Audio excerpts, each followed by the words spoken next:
Lịch sử ra đời của hoa quả khô. Lịch sử ra đời của hoa quả khô.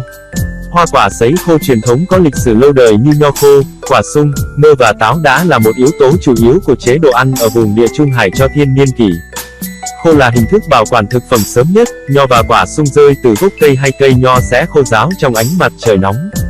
Những người hái lượm đầu tiên quan sát thấy rằng những trái cây đã rơi trên có thể làm thức ăn và đánh giá chúng rất cao vì sự ổn định trong bảo quản lâu dài cũng như vị ngọt đậm đặc của chúng.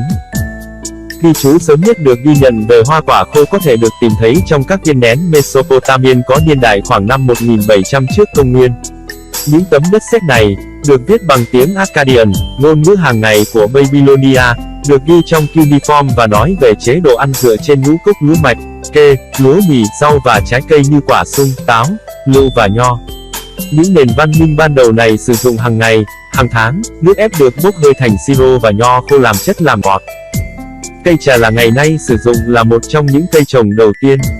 Nó đã được thuần hóa ở Mesopotamia cách đây hơn 5.000 năm.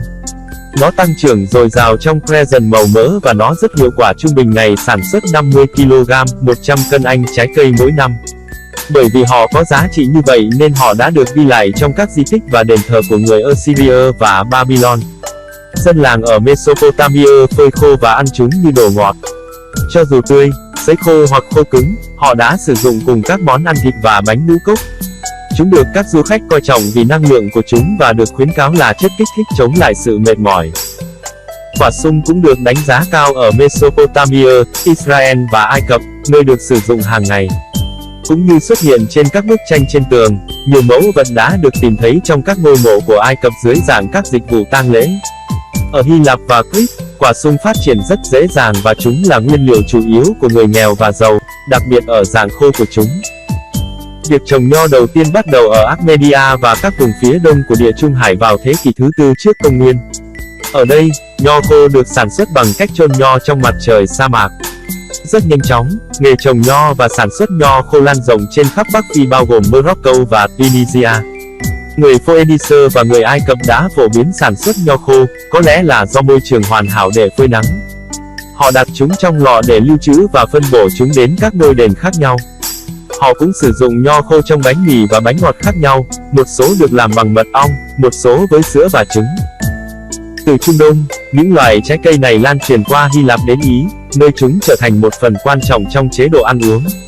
Người La Mã cổ đại ăn nho khô với số lượng nhiều và tất cả các cấp xã hội, coi chúng như một phần quan trọng trong bữa ăn, cùng với ô liu và trái cây.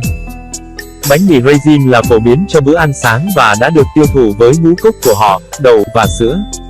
Raisin được đánh giá cao đến nỗi họ vượt qua lĩnh vực thực phẩm và trở thành phần thưởng cho các vận động viên thành công cũng như tiền đổi hàng cao cấp. Quả sung lại rất nổi tiếng ở Rome. Quả sung khô được cân bằng với bánh mì và hình thành một phần quan trọng của thực phẩm mùa đông của người dân nước. Chúng được cọ sát với các loại gia vị như hạt thì là, hạt hồi và hạt thì là, hoặc mè nướng, được bọc trong lá và được cất trong lọ. Mận, mơ và đào có nguồn gốc ở châu Á. Chúng được sử dụng ở Trung Quốc vào thiên niên kỷ thứ 3 trước công nguyên và lan sang vùng lưỡi liềm màu mỡ, nơi chúng cũng rất phổ biến, tươi và khô. Họ đến Hy Lạp và Ý sau đó và rất đắt tiền nhưng có giá trị trong việc chuẩn bị các món ăn ngon với cổng hoặc hầm với mật ong và gia vị.